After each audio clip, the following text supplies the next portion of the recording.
What's up everyone, it's Sammy D, welcome to Kart Life, all things Mario Kart and Mario Kart Tour. Kart Life, that's right, heading towards 2,000 subs. Thanks so much to all my subscribers. If you do like this video, love this list, we're gonna get into every Mario Kart game ranked by me, Sammy D. Please do consider subscribing. Just do it right now. Go ahead and hit like, hit subscribe. Notifications are there as well. Comment below with your favorite Mario Kart game after you watch my list. I also have just added memberships to the channel. It's a big day for Kart Life. So welcome to all new members. Please do consider joining up. Have a couple different tiers. You can get officially added to my friend list in Mario Kart Tour at the pit crew level. Or if you just want to be a Kart Lifer and support the channel, you get access to the community tab with the Kart Life daily posts. I'm doing daily just kind of conversation starters about Mario Kart Tour or the history of the Mario Kart games, toys and collectibles, things like this. Please do check it out in the membership button below. If you're watching in the chat for the premiere of this video today, hello, hello, hello. I love talking with all y'all in the chat while we wait for live streams to happen for Kart Life someday in the hopefully near future. And if you super chat and support the channel that way with a little tip or donation, I will give you a big shout out in the next video I do. And this time I want to give a big shout out to Sterling for last video's super chat and a triple shout out to Nikki V. Wow, one of my favorite subscribers and commenters. Thanks so much for the triple super chat last video. So kind and generous, and it really means a lot that y'all are supporting this channel. Even if you're not super chatting, even if you're not a member, just for watching, liking this, and sending it to a Mario Kart friend. All right, now that that's out of the way, we are going to do what we came here to do. We're going to rank every Mario Kart game ever. My personal favorite list. I've been playing since 1992, the original Super Mario Kart. We're gonna run down the timeline of every Mario Kart game. I'm gonna leave a couple of them out, I'll tell you why. I'm gonna leave a couple in, and I'll tell you why. Here we go. Here's a quick timeline, just to lay things out for you, okay? 1992, Super Mario Kart for Super NES, the game that started it all. 1996, Mario Kart 64. You know it, if you're my age, you spent countless hours in dorm rooms or your friend's house playing this game. Battle mode, Grand Prix, let's see where it places on my list. 5 years later, in 2001, we had the first handheld Mario game. It was Mario Kart Super Circuit, kind of like a sequel to the original Super Mario Kart. Then 2 years later, for the GameCube, Mario Kart Double Dash. Changed the game a little bit, where you have two drivers racing together in tandem on the same kart. Very fun, brought us some of the best tracks ever. 2005 saw a big jump forward for handheld Mario Kart with Mario Kart DS. That same year, the first arcade game of Mario Kart Arcade GP came out. And then in 2007, Mario Kart Arcade GP 2. 1 year later, Mario Kart Wii. Yes, the game that made you actually use a wheel with motion controls, brought in bikes to the game for the first time, and some all-time tracks as well. We'll see where that one ranks. 2011 was Mario Kart 7 for 3DS, a very worthy successor to the original Mario Kart DS. 2013 saw one more Mario Kart arcade game, GP DX, and in 2014, the last major Mario Kart platform game, Mario Kart 8. For Wii U, of course, re-released as Mario Kart 8 Deluxe in 2017, and still the #1 selling Nintendo Switch game.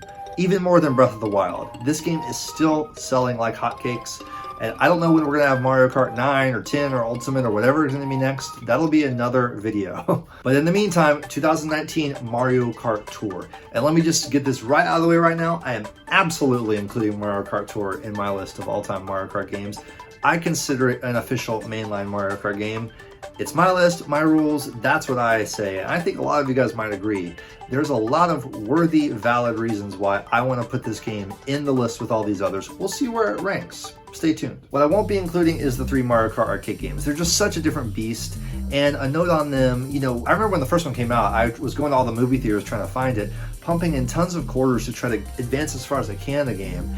It's wild, man. There's like 100 different kinds of items. It was developed by different people, so you have Pac-Man and other characters in there, kind of variations on different styles of tracks where different paths are cut off, very much like in Mario Kart Tour, actually. These are really fun, very different experiences from Mario Kart, and it would be fun to try to track some of these arcade machines down and play these games in a video for y'all if we're ever allowed to go hang out in the arcade together again. I'm also not including another anomaly in the Mario Kart franchise, Mario Kart VR, released first in Japan and then only in select cities in very limited doses.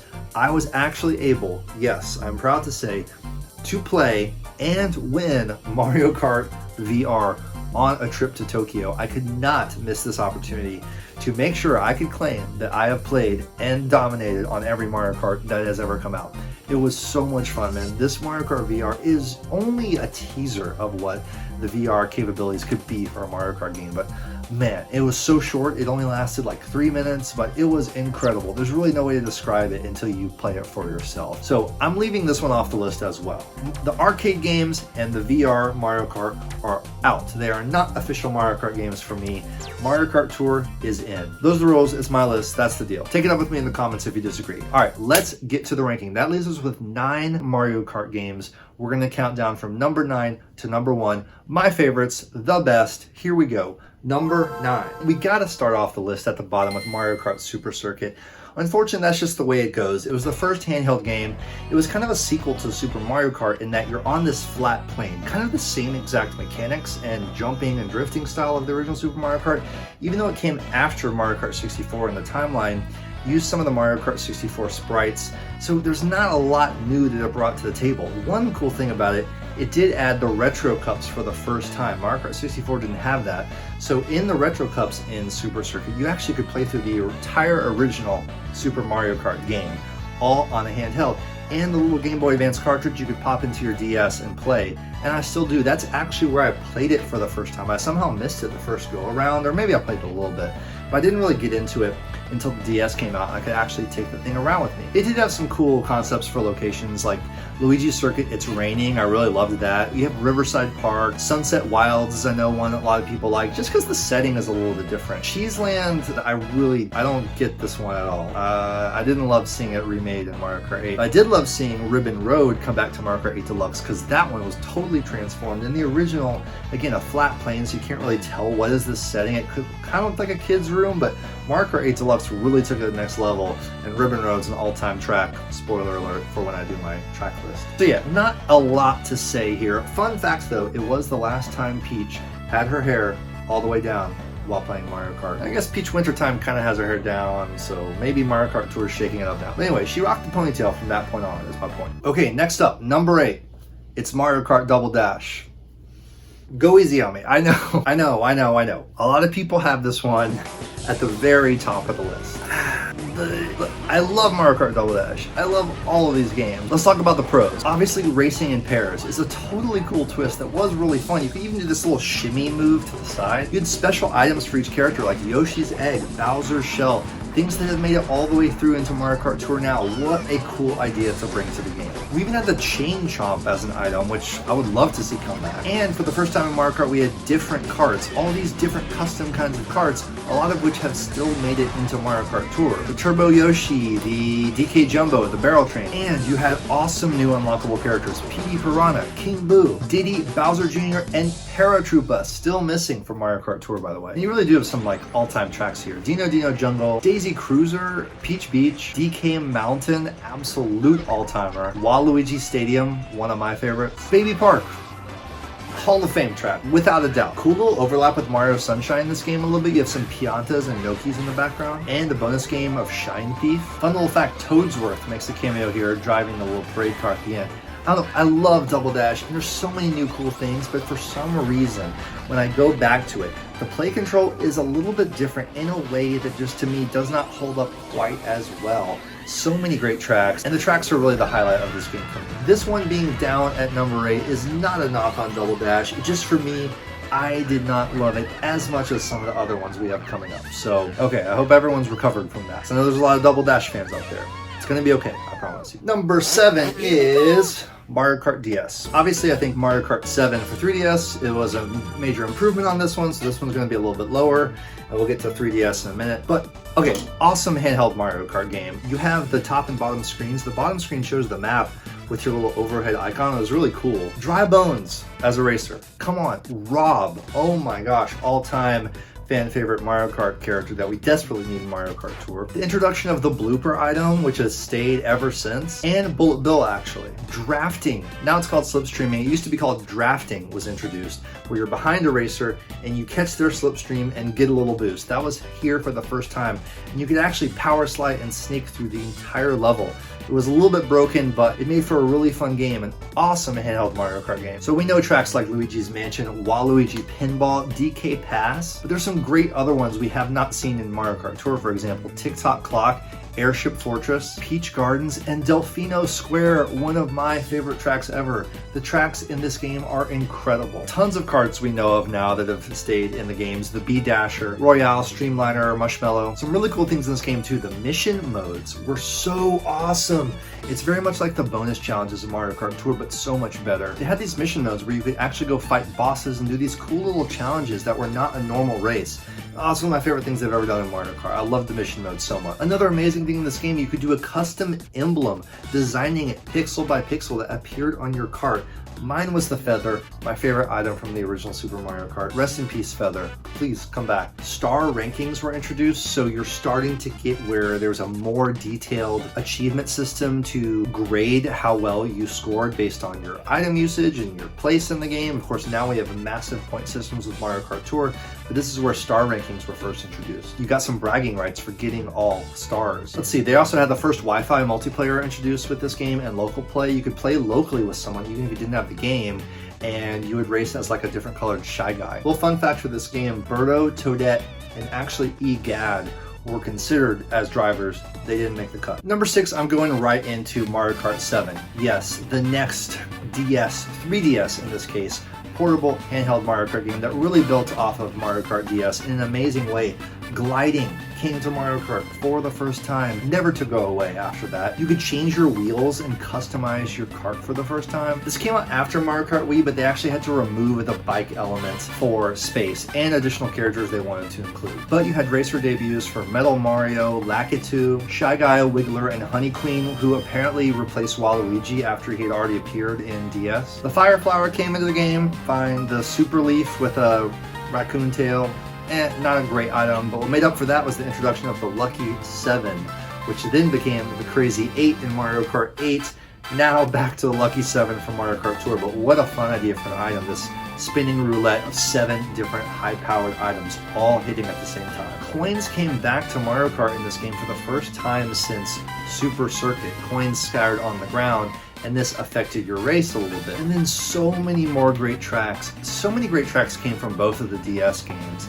Here we had Neo Bowser City, Shy Guy Bazaar, Rock Rock Mountain, Cheep Cheep Lagoon, Daisy Hills. You know all of these from Mario Kart Tour. Some great ones that haven't come yet, like Music Park, Piranha Plant Slide, Wario Shipyard, plus 2 tracks set in the Woohoo Island of Wii Sports. There's some interesting overlap with all these games, like how Double Dash referred to Mario Sunshine, and also in Double Dash you could see cameos of the other tracks set in the world of a different track that you're on. And here we're racing on this location from Wii Sports, which had just come out on the Wii, not really set in the Mario world, but these 2 Woohoo tracks were awesome because they were in stages, kind of like later tracks like Rainbow Roads and Mount Wario's, where you're going through 3 stages instead of 3 laps around the course. All right, we're getting into the big boys here. Let's go to number 5. Number 5 greatest Mario Kart game of all time for me is Mario Kart Wii. I'm going to go off for a second about the Wii Wheel. So they brought in this Wii Wheel, and you know, it's this whole new weird technology. Nintendo always trying these crazy things with the Wiimote and the motion controls, and you have to use the wheel. Of course, you can use an actual controller, but I'm thinking, okay, I want to do it the way Nintendo wants us to do it. I want to give it a try. Really, really hard at first, and there's a major parallel here to Mario Kart Tour for me. Still hasn't come on the list, by the way, where you have to cross the learning curve, and the learning curve is steep. Like at first it's like these controls are awful, they suck, but when you cross that really steep learning curve, oh man, you're just sailing from then on. And the controls on Mario Kart Wii, I could not believe how good they are for such a radically different motion control based play control system. It was awesome. And so many people I know gave up on the Wii Wheel so fast, but if you really mastered it, man, this was one of the greatest Mario Kart games of all time. Popping wheelies up like this on your bike to get a little speed burst, what a cool idea. Doing tricks off of jumps, this was the first time this happened, and you pulled up on the wheel to do your trick. With the addition of bikes and all these different karts, you had a very complex system of play control where different karts and bikes had different acceleration, handling, off-roading, top speeds. There were like hidden stats for certain characters like Funky Kong. You also had Rosalina and Dry Bowser come to the game for the first time. Rosalina, a huge fan favorite, coming right off Mario Galaxy on the Wii. You could even race with your Miis from your Wii. That was super fun. There were some new items, the Mega Mushroom, which we know now, the Thunder Cloud, which has disappeared lately. It's where you're being stricken and chased by this thundercloud, and you gotta hit someone to pass the lightning bolt onto you before it strikes you, musical chairs, hot potato style. I actually really thought it was fun. A little, very stress-inducing, but a fun item. And then the POW block, an awesome item that kind of clears everyone around you of all their items. I would love to see that come to Mario Kart Tour. But God, the tracks, I mean, Wario's Gold Mine, Coconut Mall, huge fan favorite track there. Toad's Factory, Maple Treeway, Grumble Volcano is one I love. That was a really great track where the different parts kind of break off as the laps go on. Nintendo's always struggled a little bit with online play, but they had these tournaments where you would enter them for certain periods of time, and much like the Mario Kart 7 missions, it kind of foreshadowed the breaking of the mold of like later Mario Kart games of Mario Kart Tour, where we're interacting with the game and each other through the internet in new different ways. These tournaments were really fun. I don't know, I just think that the Wii Wheel was such a big risk, such a gamble, and it totally paid off. This is still the highest selling Mario Kart game ever. It has a very specific feel, and you gotta master that wheel, unless you just want to play it with a controller, which you can. But it's inspired so many mods, so many hacks, there's so many glitches and hidden things in it. At this point, I'm having a hard time putting any of these games not at number one. In a way, the Mario Kart games always got better and better. Okay, number 4, I'm trying to think how to put this here. It's Mario Kart Tour. Just gonna let you sit there and deal with this for a second. It is absolutely Mario Kart Tour. Abso-freaking-lutely. Y'all, I had a hard time not putting this higher on the list. And here's why. Okay, let's get this out of the way. Most real gamers and most die-hard gamers wrote this game off immediately. All the reviews when Mario Kart Tour came out panned it. Pay to win, gotcha, it's terrible, the loot boxes, it's the auto driving, the vertical composition of the game. Nintendo completely blew it, they're so greedy and you have to pay to win. Okay, look, there are pay to win elements. The gotcha is completely frustrating and addictive. Yes. But it's fun to have a Mario Kart game in this gotcha mobile gaming framework where you have to try to collect all these things instead of just unlocking them immediately through playing the game. The fun of seeing what you get every time you pull the pipe, to have more drivers than ever in any Mario Kart game, by far. More tracks playable, but none of that would matter if the play controls didn't actually work. You have a vertical Mario Kart game, you have an auto driving Mario Kart game. For the whole year and a half leading up to this, I was so hyped and anticipating this game so much. What is it going to be? Because it had been so long. 2014. Since Mario Kart 8. I've been playing that game for like 6 years now, and I was anticipating this game so much, and I was so concerned they would completely blow it. You play it, and just like I said about the Wii, you cross that learning curve. It's so steep. It was so sucky at first, but after a couple of days of playing this game, you realize that, God, the play controls are really good. They actually did it. They made this work. The play controls are so satisfying, and you can drift and race and power slide and draft, the unpredictable chaos of Mario Kart, that perfect combination of luck and skill that has always made Mario Kart what it is. The endless replay value of new content every 2 weeks. Yeah, we've had filler tours. Yeah, maybe they haven't been able to develop it as much during COVID, and there have been some disappointments along the way. Believe me, I know. But to have new content, an ongoing Mario Kart game that goes on and on and on, with all our favorite retro tracks coming in and out, new skins of characters, reskin characters that now we would have a hard time imagining not having in the future, like Vacation Peach with the coin box item, 8-point system where you are actually earning points as you race based on how many awesome things you do as you race, how many power slides, how many jump boosts, how many hits you get with certain items. This is a game changer, and the biggest game changer of all, the frenzy. I dare you to imagine a Mario Kart game after this without the frenzy. It completely changed the game. Complete point of no return. The frenzy is so good. It's so fundamentally satisfying and fun to get. And yes, like I said, it does play into that addictive quality. And maybe that's why I've played this game for 1 hour minimum every day since launch, which is more than I've played any other Mario Kart game. Honestly, this game should almost be at number 1 just for the amount of time I've played and enjoyed the replay of this game. It's fun still to play, even despite all the frustrations, despite all the pay-to-win elements. I've never played a Mario Kart game as much as I played Mario Kart Tour, and that should say something. So I got nothing else to say about that. It's at number 4. It's absolutely one of the all-time Mario Kart games. I might change my mind one day. I might look back at this video and laugh when we realize that a big expose comes out and this whole game was designed to rig us and to steal all of our money. Okay, fine. I'll admit I'm wrong at that point, but As of now, it doesn't get much better than Mario Kart Tour. But it does get a little better. There's 3 more spots on the list to go. Number 3 is Mario Kart 8 or Mario Kart 8 Deluxe, however you want to look at it. It is the same game to me, even though the Deluxe included the DLC that got added on to the original Wii U game, and it did have a nice kind of touch up on all the graphics. It's such an amazing, beautiful game. It really proves the point that with every Mario Kart game, they truly did get better and better and better. It's really hard to imagine a Mario Kart 9 or 10 or whatever that comes after this that outdoes this and the elements of Mario Kart Tour somehow put together. The graphics are stunning. To finally see a beautiful HD Mario Kart game with these richly detailed worlds, the lighting, the water, the locales, the scenery, the music. All the Mario Kart games have had incredible music, but absolutely the most visually breathtaking Mario Kart game, hands down. Accentuated by these zero gravity sections, which were a total head spinner. You know, again, Nintendo always trying new things, trying to flip the game, come up with a new twist on Mario Kart. You turn it into like a hovercraft.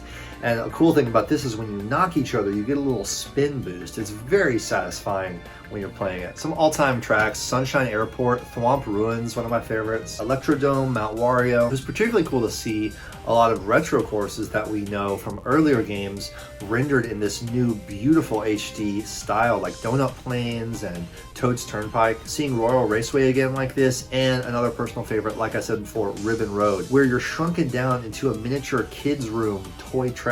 It was incredible. So many cool Easter eggs in there as well. The DLC they added was awesome. In fact, I wish they would still do more. I loved how they added new cup names like the Bell Cup. But honestly, I have some controversial and maybe not so popular opinions about the adding of non-Mario characters to this game. Okay, of course it was awesome seeing Link, you know, racing with him, for example, in this DLC, and seeing these other tracks based on Animal Crossing, awesome, F-Zero, and this Hyrule track where all the coins are now rubies and you hear this awesome Zelda music. I mean, who'd ever thought we'd be doing this? It's really cool. But to me, it's a crossing of a line that, as a purist myself, my own personal opinion, to each their own completely, it's just not my favorite thing. I think there are enough characters, enough worlds, enough locales to kind of keep going with Mario Kart in the world of Mario. There's Kamek and all my other favorite characters are still not in any of these games, but it was a little bit of a jumping of the shark because where do you go from here? In a way, it was a little not clearly done. I thought they would maybe do more DLC because you have like an F-Zero track, but you don't have Captain Falcon as a racer. And then you think about like Metroid and Samus and like Kid Icarus or Kirby or other characters that Pikachu they could have put in, and they didn't kind of keep going with that. So this gets into like whether or not they're going to do like an all Nintendo Kart type of game in the future. I guess we'll talk about that more in another video. To me, I hope they don't do that. I hope this was just kind of a little excursion, a little exercise, and it was a fun one. And in fact, some of these tracks were awesome. Like the Excite Bike Arena is an amazing track based on Excite Bike. Of course, there's no characters from that, but that's a really, really fun track. I actually love to see that one in Mario Kart Tour. Anyway, I've been playing this game for so long, I am just a little tired of it. It's still, again, the best-selling Switch game, so people who didn't have the Wii U, and a lot of people didn't grab the Wii U, they can finally play it, and it's still selling like crazy. So awesome to turn on new generations of players to Mario Kart with this game. Fun little fact, a little thing I love, when you're in first, a backbeat comes into the music. I mean, so many cool little touches like this. The feather does return. It does return, but only in a certain mode, in battle mode, which they never have recreated the original glory of Mario Kart 64 battle mode. More on that in just a second. All right, you might be kind of putting together what happens from this point on, where we're at number 2. It's Super Mario Kart, original SNES, the game that started it all, 1992. This expanded Mario and his brother Luigi and all their friends beyond the realm of the standard 2D platform game into a whole new kind of game. A sports game, a racing game. Wow. Set in the world of Mario with cool items based on the Mario universe. These different stages and maps and locales actually very much based on the world of Super Mario World and Dinosaur Land, where that game is set. This was such a peak era for Nintendo, man. Like 92. I'm so lucky I came of age at this time, because the way the music, the developers, the composers, the game designers overlapped on all these games not just Mario World, but also Mario Paint. There's a cohesion to all these games and how they interplay and how they all look together and how they sound. It was so awesome to be playing all these games during these years. So you have Mario and his friends, DK Jr., who has still not come back to Mario Kart, Koopa Troopa, and Toad, my instant favorite. Here he is, somewhere in here. Well, he's down here. You're racing on the top half of the screen, and the lower half had like kind of big supersized characters, which I just love that. It's very like chibi, cute Japanese style, almost like in NBA Jam when you get the super heads. Lots of quirks to this game. There are 5 courses per cup instead of 4, which happened every time thereafter. The item boxes were flat panels on the ground that you run over, not the 3-dimensional cubes we're used to now. And characters had some special items that never came back, like Peach had her famous poison mushroom that she would throw at you and it would shrink you. It would be cool to see that come back. What happened to that? The feather, the feather, the feather, the feather, the feather, the feather, the feather. I'm gonna spend the rest of this video just saying the feather, the feather, the feather. Oh my gosh. Okay, to be serious, this item where you could do a big jump, it might summarize exactly why I love this game so much, because you could actually take shortcuts. The idea that you have this map and there's little hidden things. I remember Ghost Valley. There was this long plank, and you know it now from Mario Kart Tour, where you could actually use the feather to jump it. You could use a mushroom earlier on to hit the jump boost, shoot all the way onto the plank, figuring these kind of things out. And there was this one jump bar hidden in one of the Mario Circuit tracks. When I found it with my friend Avi, my best friend, we played this game every day, every night, over and over and over. And by the way, mastering this power slide where you're sliding all over the place, oh my god, I was at my prime, so good at this game. I kind of still got it. I want to kind of keep the mastery alive on this game and keep playing it because it's got a great play control. A lot of people have this game way lower on their list. I've watched some other lists out there, and to me, I'm just kind of like an OG kind of guy. I'm a chronological kind of guy. Yes, The Empire Strikes Back is the best sequel of all time, but what would it be without Star Wars, the original that came first? If you're only taking one of them, I kind of want to take Star Wars to the bank. Donald Duck, amazing character, but Mickey Mouse is the original. For me, this game did have an amazing play control. And that feather, man, just to be able to like... So I found this jump bar hidden in Mario Circuit. Avi and I found it, and you know, this was like, you only had Nintendo Power to work with. You didn't have the internet, so these were hidden things in this game that no one knew about and you couldn't read about. And I found that jump bar. I wrote Nintendo a letter. I colored the envelope. I told them I discovered this shortcut, hoping that maybe something might happen, that they would reply, and they did. One of these days, guys, here on Kart Life, I'm gonna dig up the letter they sent me back, telling me, congratulations, you have found one of the hidden shortcuts in Super Mario Kart. You are truly a Mario Kart all-star. And for an 11-year-old kid, it was just the ultimate. So this is a very nostalgic game for me, and it will always be that way. And in a way, it's the best because it's the first, but there's another.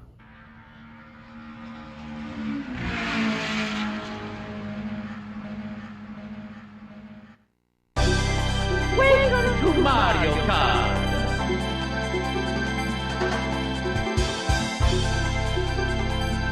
The greatest Mario Kart game of all time is Mario Kart 64. This is Koopa Rock from Koopa Beach. I designed this shirt. It's one of my favorite locales. This game had so much creative play built within it. The way you could use the amazing play controls, the amazing power sliding, and the hopping to jump and knock yourself up onto the side of walls, over walls in Wario Stadium, using shortcuts, finding glitches and things. It was, in a way, one of the more broken Mario Kart games, as gamers now would call it, but there were so many cool little hidden things. Oh my god, the shortcuts, the shortcuts, the shortcuts. Jumping off the top of Rainbow Road all the way down to halfway across the track and pulling off that landing. Oh my gosh. Doing the full lap on Wario Stadium where you immediately slam into the wall, get halfway across the course, if not 2/3, and then immediately turn around and try to get a 6-second lap by pouncing over the wall again. Okay, So I gotta back up. I'm getting way ahead of myself. Kamek originally planned for this game, which just completely breaks my heart. He was showing an original promo image for it, but he was replaced by Donkey Kong. Fair enough. The introduction of the blue shell. Oh my gosh. I'm just gonna go through these tracks. Koopa Beach, Wario Stadium, Yoshi Circuit, Rainbow Road, Royal Raceway, Toad's Turnpike, Choco Mountain, Yoshi Valley. Guys, Banshee Boardwalk, DK Jungle Parkway. What an epic track. I mean, these are by far the best Mario Kart tracks. I mean, there's exceptions. Like I said, you know, Double Dash had Baby Park, and I have a lot of other personal favorites. Delfino Plaza. I'm getting ahead of myself. A video will be coming soon on my favorite tracks. But yeah, oh my gosh. I played as Toad. He was my favorite. He was my favorite from the original, and I really loved how he handled it in 64 because he had lightweight, middleweight, and heavyweight drivers that had different kind of stats. And Toad was lightweight. He would get knocked around all the time and spin out when Bowser hit him if you didn't have anything going on. But he was so agile and hopping and dashing all over the course. I just totally loved Toad. The fake item block was really cool. That's something they brought to this game. And that, man, placing a banana in exactly the right place, tossing the banana in front of you at the opponent, getting a perfect green shell snipe. And then you have battle mode. Man, this battle mode was unparalleled. The block fort. My personal favorite was the skyscraper level. It was the fourth and final battle stage, and you're up at the top of this skyscraper. I don't know where. It's got like a Neo Bowser City kind of vibe to it. It's just like a generic skyscraper in some Mario City. It's really cool. And you actually can fall down the center and off the side and into these pits. And again, like Avi, Keith, Adrian, all my friends and I, we would play this level like hundreds of times in a row. It just never got old. You had your 3 balloons and 3 strikes, you're out. They really couldn't do this for Mario Kart Tour because you're on auto race all the time, but I've never understood why they have never been able to really capture this battle mode feeling ever since. But they've tried, it hasn't always worked, but this battle mode really helped make Mario Kart 64 the best. I'm just happy now thinking about this. And now I have to go blow my nose, and I have a big pile of t-shirts on the ground, so I should probably stop this video. It's very long at this point. But that's my list, man. That is my personal ranking. I would love to hear yours. Of course, we can debate. No one's going to actually argue about this stuff because it's all fun and we have our own opinions. It's all good. Give me your favorite Mario Kart games below. I want to hear your rankings. And maybe you'd be surprised at some of my picks. To me, it's funny, you know, in your own mind, you always think this is the list. Like, everyone agrees this is Mario Kart 64 is the best, but turns out not a lot of people think that. A lot of people have Super Mario Kart way lower, Double Dash way higher, for example, and a lot of people are definitely not going to put Mario Kart Tour on the list like I chose to do. But there we have it. That's my list. Sammy D, Kart Life. Thanks so much for tuning in. Thanks in the chat. Thanks to my subscribers. Thanks to my members. Be sure to check out the memberships. Join my friend list in Mario Kart Tour at the pit crew level. Thanks so much for all the super chats. I will shout out any I get in the next video, and I will see you in the exploration tour if you're watching live. We'll see what new characters and tracks are to come in Mario Kart Tour. That's it. Y'all stay home, stay safe, be well, be kind to one another, and we'll see y'all in the next one. Peace.